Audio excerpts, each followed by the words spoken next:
Bubbles, dark basement, scuttles, fingernails. Hi witches, this is our December astrology forecast for 2022. Make sure you check out our website, greatnorthwitches.com, and subscribe at the bottom for our monthly newsletter. Hey guys, it's Rose, your local astrologer and hedge witch, and today I have Nikka with me.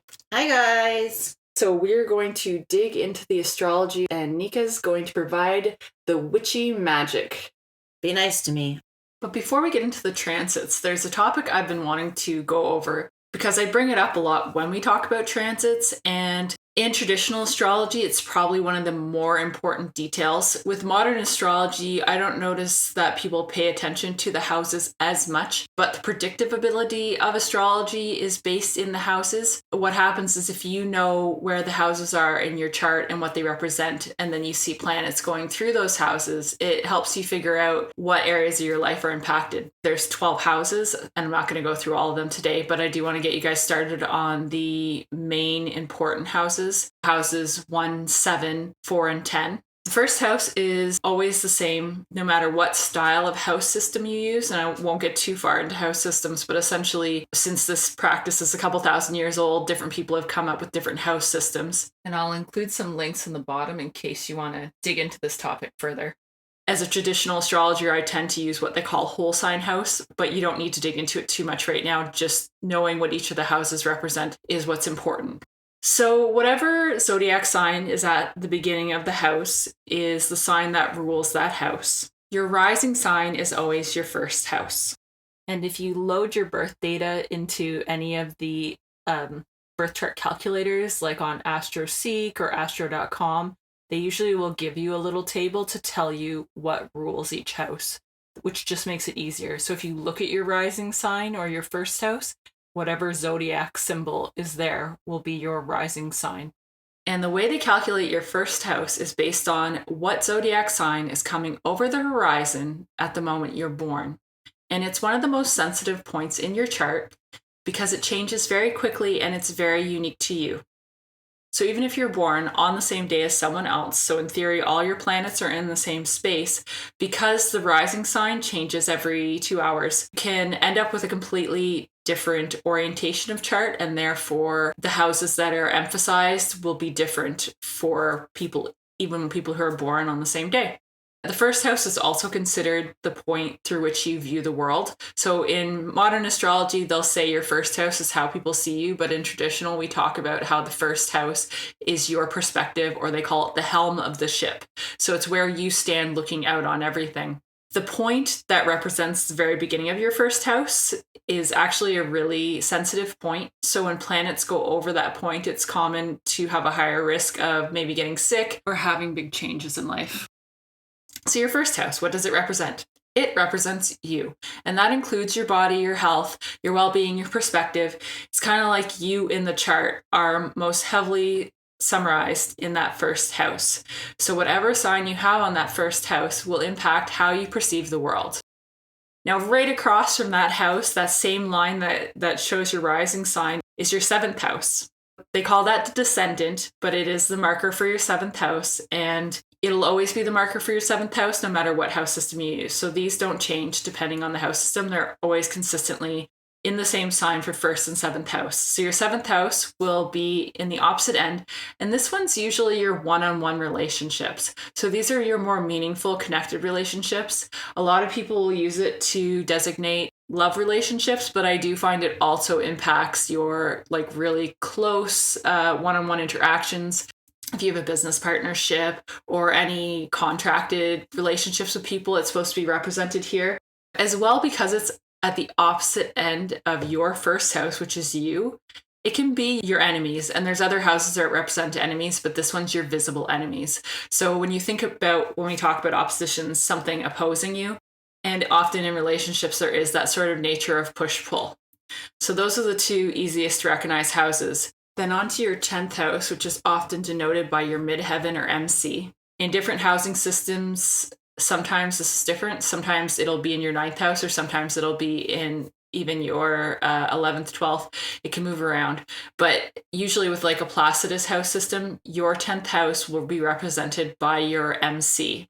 And even if you use a system that doesn't make those two the same thing, so if your MC is not actually in your 10th house, I know that sounds confusing, but just trust me that no matter what, the MC will still represent a lot of the things that stand for your 10th house. Your 10th house represents how you are perceived in the world. It's often related to your work or occupation, but in general, it's your presentation to the general public and how people perceive you. A lot of people use the MC to figure out your job, to figure out what kind of career you need, or just generally what you're going to do in the world. That's why it's such a useful point. And then opposite to that, and it'll be exactly opposite the MC, so those lines are always straight, is the Imam Kueli or IC. And this is usually the representation for your 4th house. But like I said, like the MC, it can move. So sometimes it won't be in your 4th house, but what it represents will still be the same thing. So 4th house is usually your past, your history, your family, and your family in the sense of how you interact with the world based on those beliefs that are given to you by your family. It can also be your very inner workings. And the part of you it's the most hidden. So sometimes we'll say the IC is the part of you that only people who really truly know you get to see. So whatever zodiac sign it's in can have that representation for you. So just looking at those 4 points, it's really useful to kind of get a good picture of yourself, because first you have your perspective on the world at your 1st house or your rising sign, and then your descending sign or your 7th house, you have other people and how you interact with them.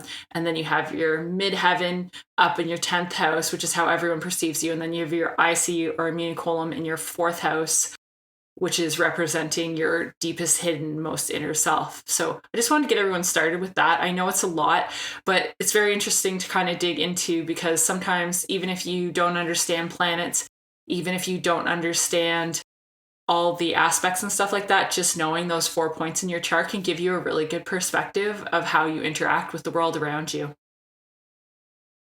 Our first transit this month is right on December 1st, and we're hopping in with an opposition between Venus and Mars at 18 degrees Sagittarius and Gemini. And I'll list these transits in the show notes for quick reference if anyone wants to look back at them after the show. So we want to think about the fact that when things are in opposition in the sky, that means they're at the opposite ends of our perspective from Earth. That opposition creates sort of a tug of war effect, or sometimes it creates sort of a blocking effect. If you imagine you're trying to walk one way and that person keeps stepping in front of you. So there's either the pull or the push, but what we're trying to find is the balance between those two planets. And what's interesting about this opposition is we have two energies that are often considered counterbalances to each other. So Mars is like that really virile, masculine energy.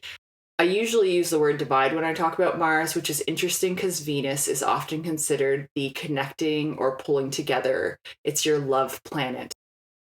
When we're looking at tarot cards, Mars is your Tower card. You know, when you flip it over, it can be a little stressful because it's often that destructive energy. Whereas Venus is the Empress card. In tarot, I often think the Empress card is more of a mothering energy, but the Venus is more like your Virgin. It's a little bit more of that whimsy to first connect with a person, to see the beauty in everything. Venus rarely has the jadedness I would see in a mother energy. It's a little more pure than that. So here we have them at opposite ends of the sky. Mars is still in Gemini, so we've talked about this before. It doesn't love being in Gemini. Gemini is a Mercury-ruled sign, which rules nerves, the mind, and the way you talk and communicate. So when you put Mars, this sort of warring energy in Gemini, it can get aggressive. This has been happening for a couple months now, and then the retrograde makes that energy that much more intense. So if you notice already you're fighting with people, now we've got Venus on the other end pulling you to try to connect. And all this push-pull ends up bringing a lot of tension to our relationships. Just as an idea of what we should be experiencing a little bit on December 1st. And obviously, if you have any planets at 18 degrees Sagittarius or Gemini, or the opposing signs, which are Pisces or Virgo, it's really common for this to be more of a loud transit for you. So Nikka and I are going to talk about different suggestions as to what kind of magic or energy we want to work with during this time. I think it's interesting that it's the opposing forces against each other there. I think it's a really good time where, I mean, if you're feeling one opposition more than the other, so I mean, if you're more heavily feeling the Mars or you're more heavily feeling the Venus, to maybe make an offering. Like you and I had this discussion recently because when Mars hit retrograde, I got slammed. It was awful. And the suggestion you had made to me was to make an offering to Mars or to balance that with more Venus. I chose to make the offering to Mars because I felt like he was kicking my ass. So I took a red chime candle and a bunch of herbs that correspond to Mars and, you know, did a little candle offering to him. And I felt that worked really, really well for me. I think for the relationships aspects, I think a communication spell would be super beneficial for people. Something to kind of open up those lines of communication and smooth out the barriers that are coming up for that. Now, here's my question, because as a person who's not in a relationship, is there a type of spell you do to gain insight about yourself? Like it's almost like a communication for yourself if you're having trouble understanding the war going on inside. I usually reach for tarot. Okay. Because for me, like tarot's less about making predictions and more about forcing a different perspective. Or gaining insight. Right? So if I'm in a situation where I'm feeling really confused or conflicting and I'm not sure which is the best way to go, I will sit with my tarot cards. And sometimes I'll just sit there and I'll just keep asking question after question after question just to kind of see it from every side. Interesting. And get some clarification there. Yeah, I like that. For me, it's often about the shadow work just because before I think I even moved into magic, I was doing spiritual stuff. It's funny because when I mention spiritual stuff, people think the angel cards or something. And it was sitting in the sunlight. I don't know. But the interesting thing about spiritual work is usually it's really shadow work. If you want to do it appropriately, you have to dig into the parts of yourself that are at war within yourself, right? Because it's not uncommon for humans to fight themselves more than anyone else. A practice I really like is called Chode, and I might be pronouncing it wrong. It's a Buddhist tradition, spelled CHOD. It's an interesting one because essentially it's sitting with your demons. If you have one energy or emotion that keeps coming up that you can't deal with it, you make an intention to sit with them and you sit sort of in a meditation pose or you can sit at the table. You make them an offering of food and then you picture the positive energy from that food filling them up as well as yourself. So creating that connection to that part of yourself you don't want to deal with, because most demons grow a lot bigger when we ignore them or deny them. And that's what shadow work is, right? You bring your shadow to the light.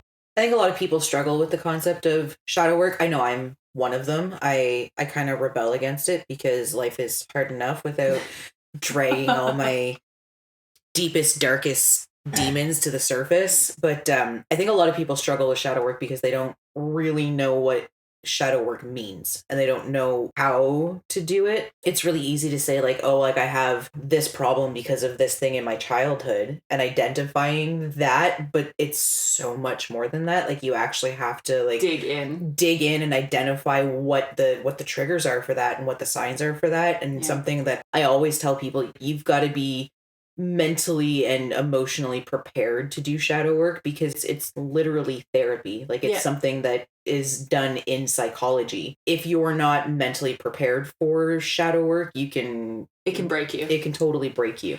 And you need to follow shadow work up with self-care. You know, you need to prepare for you're going to be drained and you're going to be upset and you're going to be agitated and snippy because you're exposing your deepest, darkest vulnerabilities, and nobody likes to feel that way. It's raw nerves. Yeah. Which is interesting with this transit because I think there's a lot of that energy anyways. Yeah.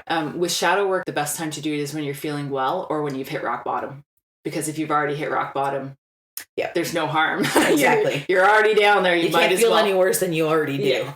I think if you've done it long enough, it's more like brushing your teeth. Like you just, if you feel stuff come up. So I do agree that the first batch is the hardest. Yeah. And a lot of people experience what they call the dark night of the soul. Depending on where you are this season, I know these past few years and the transits we had starting in August with Mars and Uranus hitting each other were just like a catalyst for everything falling apart for a lot of people, which is weird because I think we all thought once we made it through COVID, that would stop. Yeah. And yet I know a lot of people say to me, like, it just keeps going. when they started digging around and figuring out the history of plants, they realized the greatest evolutions that occurred in plants were during times of challenge or struggle. So if there was like a forest fire or a great big drought, all of a sudden they'd see these huge leaps in plant evolution. And I think about that a lot for humans because I feel like this is our drought.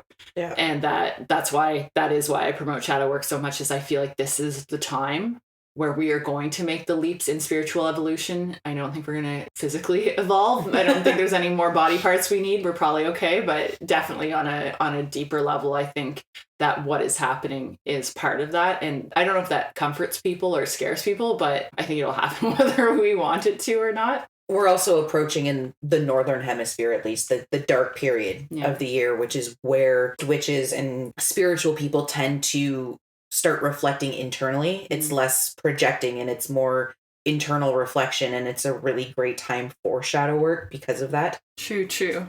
Okay, so our next transit. So on December 7th, we have the full moon coming up, and we know everyone loves the full moon. It's at 16 degrees Gemini, which will mean the sun is at 16 degrees Sagittarius.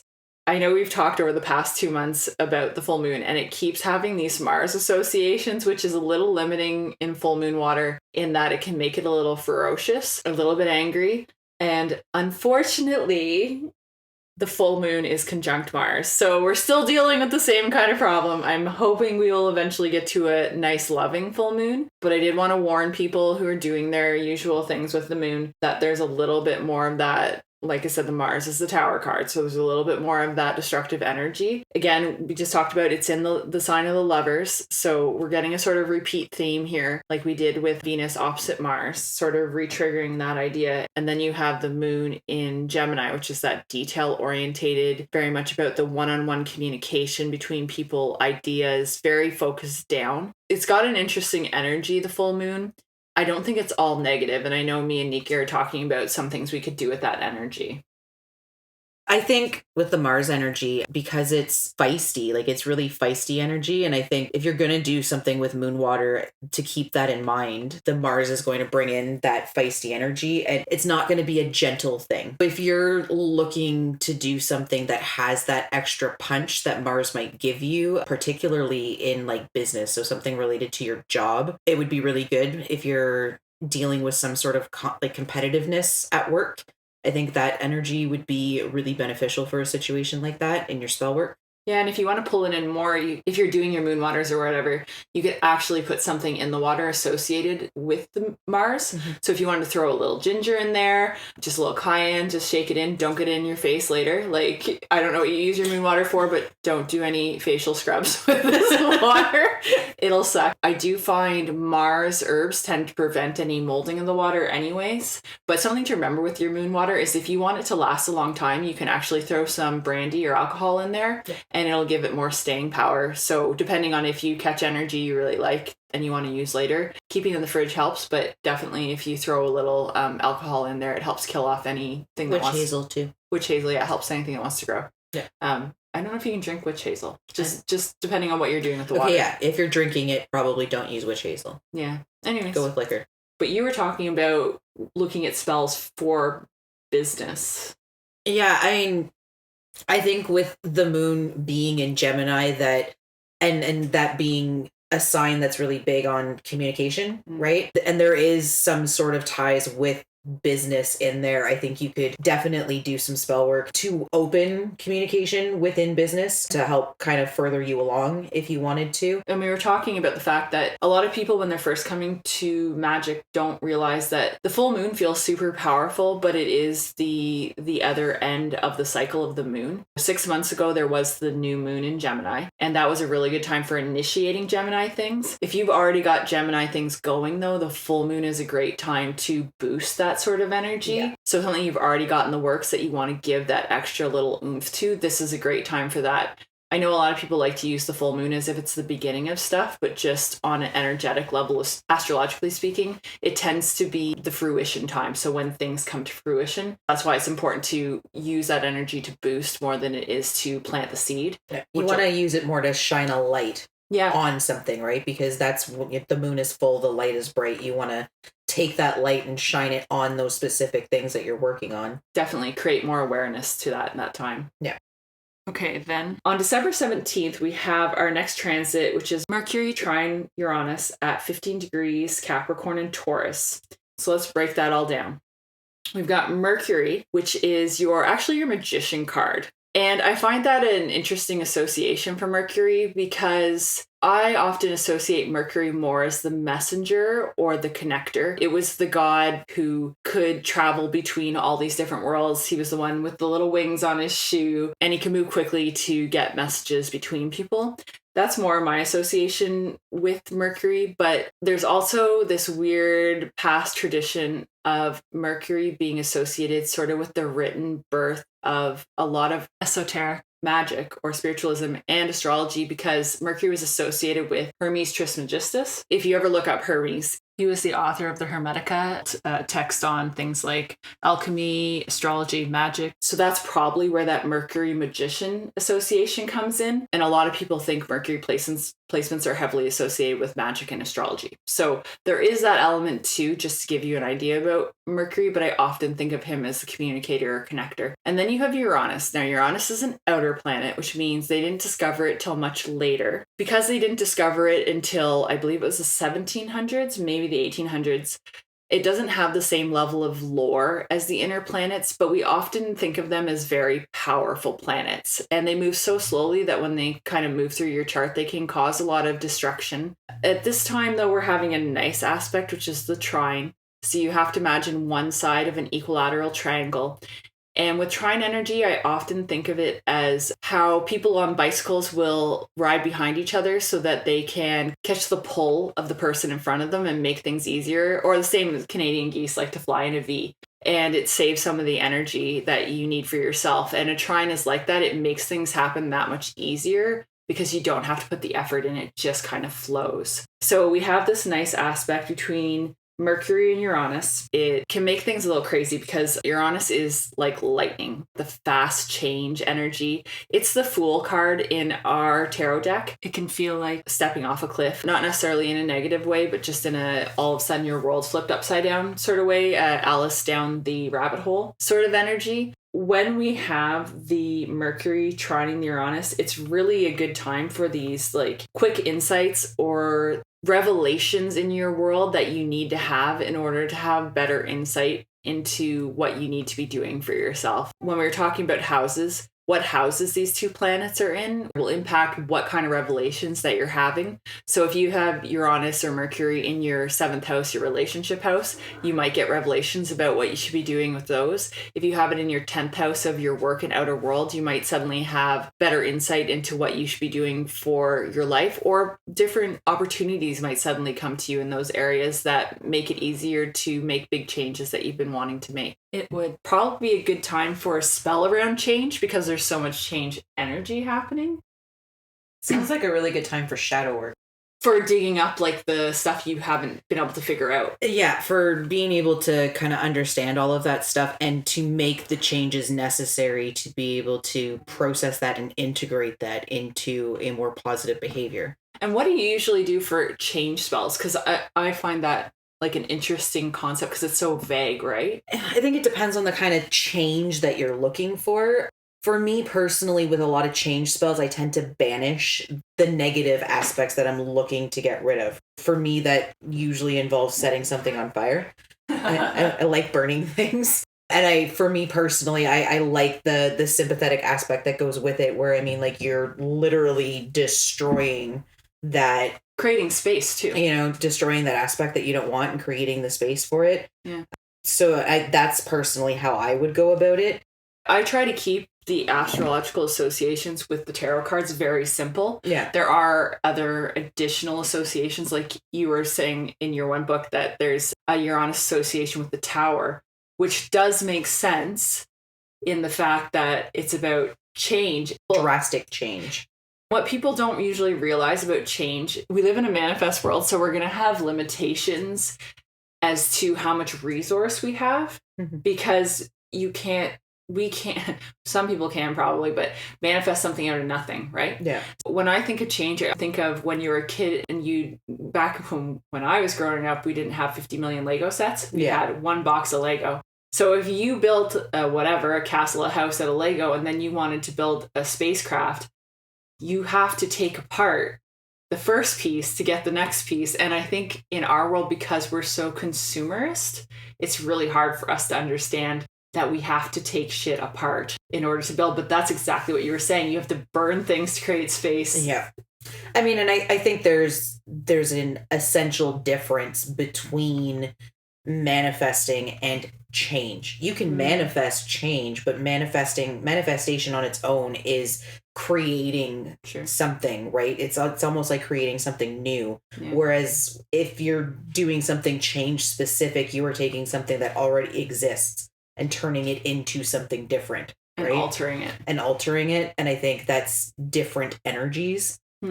Yeah, I agree. I think this is a great time for that kind of thing because you have 2 planets that are great at change. Yeah. If you don't want change, it'd be a good time to do a stability spell. It might be a good time to do some sort of stability spell anyways, just so that when the changes come through, you don't end up, what is it, the term tits over tea kettle? I'm just picturing everyone's butts in the air and their heads in the dirt, and I would love it if we all ended up, standing the right way up at the end of all this. So yeah, I think everybody would. Yeah, that's in general. But definitely... For me, it's funny whenever I do get a Tower card, I don't find it upsetting, but I also, anyone with Scorpio energy is used to that transformation and the fact that you have to go down before you go up. I would say rock bottom is a great thing to push off of. Yeah. So, well, I mean, if you've hit rock bottom, there's nowhere to go but up. Don't dare the universe. It'll dig a hole for you. If you can go deeper, you're not at rock bottom. True. You hit bedrock. There's a level. If you're officially at rock bottom, there's nowhere to go but up, right? Okay, so on to the next one. Then we've got on December 21st, so a nice little pre-Christmas event. You should check your time because where you are will impact when this happens, but it is the winter solstice. And what most people don't realize what makes the winter solstice is 2 things. First, it's when the sun is at exactly 0 degrees Capricorn. And it's when the sun is at the lowest point in the sky. So we have a line we call the ecliptic that runs across the sky, the band that is at the center between the upper and the lower parts of the Earth. It's supposed to, in theory, run along the equator, but the Earth has a wobble, right? It's got a bit of a slant. So for us, it's kind of like a wave. It goes up and it goes down. And in the summer, obviously, it's the highest point. And in the winter, it's at the lowest point. Essentially, what the sun is doing visually for us is it's turning around and it's coming back up. At the moment that it's doing that, it's making this really beautiful aspect to Jupiter. It's making a square. Now, squares are interesting because we consider them to be difficult aspects, but not difficult in the way an opposition is, because an opposition is 2 energies going in the opposite direction. A square is more like if you were walking and someone came across from the side and started pushing you from the side while you're trying to go straight. So if you've ever been driving in a really windy storm and a breeze keeps blowing in and it's a really strong one, and you have to keep auto-correcting the car, bring it back to your center line. What's interesting about this energy is it forces you to change and work to get where you want to go, but it doesn't prevent you from going there. It's almost like it builds muscle. It makes you have to work a little harder to get what you want. Jupiter is that benefic planet we've talked about. It's the planet of expansion. It's considered the wheel of fortune in tarot. It's squaring the sun. It's literally the sun card in the tarot deck, which makes sense. And the sun energy is really about putting your focus on things. It's about your outer world focus, your spiritual energy. The sun is often associated with sort of the king or the overseer. So you have that energy with this Jupiter. And I like to divide it up. So you've got Mars as your soldier, you have the sun as the king, and Jupiter is your priest, and not your Christian priest, more like a druidic priest, like your owner of knowledge, your expansive spiritual energy. So here we have this sort of square from the sun to Jupiter. It creates this expansive energy during the solstice, which when we think of the solstice, we were just talking about the moon phases, how we have the full moon and the new moon. Winter solstice is very much the new moon phase of our time. It's when the least light is in the sky. It's when we're very inward. if you want to imagine all the fruit falling off the tree and the seeds going dormant and us waiting for the light to return so that things can start growing again, which is actually part of most of the association with the holiday, right? I mean, that's the big association with the winter solstice. If you're somebody who follows the wheel of the year, the winter solstice is it's the darkest, longest night. Ironically, I mean, the winter solstice is the longest night and it's the celebration of the longest night, but a lot of your workings and your associations are going to be with the sun. Because you're trying to pull the energy back in. You're trying to pull that energy back in. You're trying to encourage the sun to come back, right? That was the idea. I mean, back in the day when you didn't know why things were doing what they were doing in the sky, you were praying and making all of these offerings for the sun to come back as soon as possible, for the warmth to return, for the crops to grow. It's a really, really great time for prosperity work. You want to plant those seeds around the solstice so that they start to sprout in the spring. So that you have a bountiful harvest, ideally, right? It's interesting when I think about a lot of no matter what tradition you come from during this season, a lot of them involve candles and fires. Yeah. And those were considered part of the tribute. And I know we're going to talk about it more because we're going to do our Christmas episode, our Christmas Yule holiday. Yes. Overarching dark season episode in December so that you can all listen in. But that's definitely one of the things I associate the most is just that calling back of the fire. And it's interesting to me that we do that we ask the sun to return by offering it fire, because that is what the like sun attracts is. like. Yes. So if you consider associations with the sun, it's a good time to bring them out. Yeah. I can think of a number of, like, the sunflowers and the dandelions are often really closely associated. St. John's wort is heavily associated with the sun, which is probably why it's a really good time. We're not offering medical advice, but it's a very good time to consider your St. John's wort in your teas and in your diet, because part of the not having enough sun is we need to bring it back in other forms. Yeah. So the color yellow is really popular. Gold is really popular during this time of year to pull that energy into your life. And is there anything else you do for your winter solstice celebration? No? I'm a bad witch for stuff like that. I don't follow a whole lot of the wheel of the year personally in my practice. Part of that's probably just my rebelling on being told to do certain things in certain times. Another part of it is I just, not all of it resonates with me. I think the more I get into the astrological stuff, I could see things like the solstice kind of playing into my practice a little bit more. But for me, a lot of it's just kind of hunkering down and bringing that warmth and that kind of sun feeling energy into my life. It's the dark time of the year. I tend to do a lot of introspection and trying to shine a light on those darker parts of myself. But I do think that is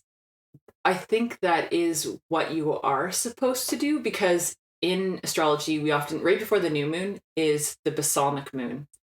And that's like the darkest part of the cycle, which is exactly what the winter solstice is. And part of that is the internal and the spiritual.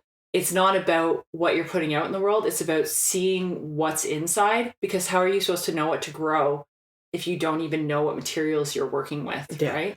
So for me, like, I tend to, my biggest thing during winter solstice season, and I know a lot of people don't love it, is I try to honor that darkness in the sense that I don't force myself to be bright and jolly during the holidays, because it doesn't feel natural to me. And I almost think, and that's not to judge everyone who loves the holiday, because I think everyone's got their own way of dealing with the energy. But for me, it doesn't instinctually feel natural. Yeah. But I also, it's not like the minute it hits, the day after the winter solstice, I suddenly get bright and jolly. So I do think there is a certain process during the darker seasons, especially us. We're in the northern hemisphere.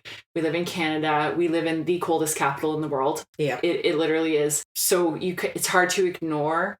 It's almost like if you were living somewhere near the equator, it's easier to pretend seasons don't exist. Yeah. But here it's like you have to honor the fact that it's just dark. Yeah. Like, it's dark and it's cold and there's snow. But there's no harm in that. And I think a lot of us burn out from Christmas.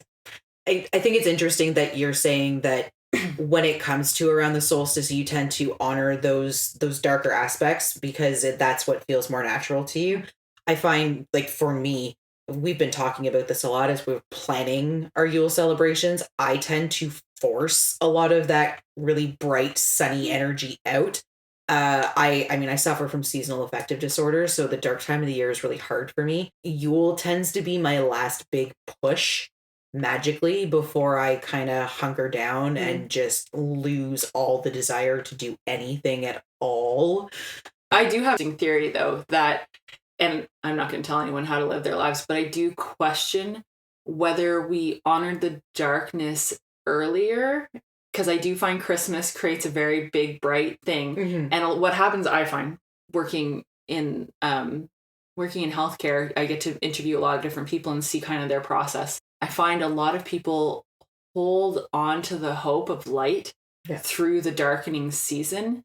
And then when they actually hit the dark season, I find the energy ran out and it hits them that much harder.